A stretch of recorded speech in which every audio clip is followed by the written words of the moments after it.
จริงจังแค่ไหนจริงใจมากพอหรือเปล่าที่จะมาขอใช้คำว่าเรากับผู้สาวดินคนนี้แน่ใจแล้วหรือว่านี่คือหนึ่งเดียวที่มีลองปรึกษาหัวใจอีกที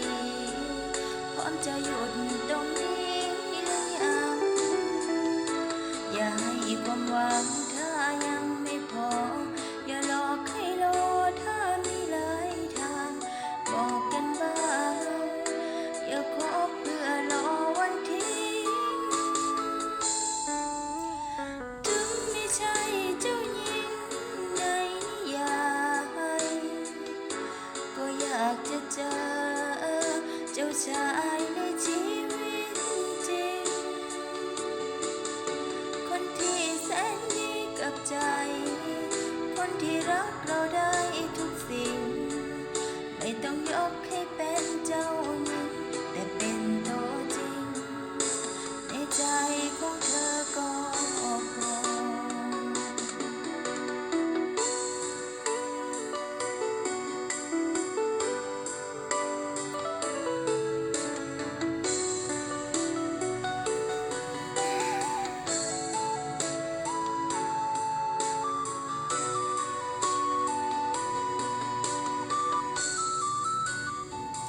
เส้นทางเงา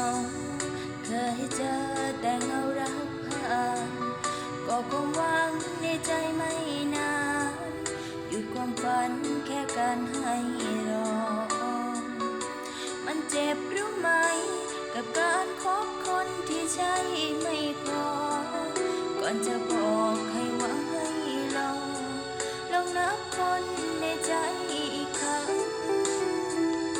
อยากให้ความหวังถ้ายังไม่พออย่าหลอกให้รอถ้ามีหลายทางบอกกันบ้างอย่าคบเพื่อรอวันที่ถึงไม่ใช่เจ้าหญิงในนิยายก็อยากจะเจอเจ้าชายในชีวิตจริงคนที่แสนดีกับใจคนที่รักเราได้ทุกสิ่งไม่ต้องยกให้เป็นเจ้าหญิงแค่เป็น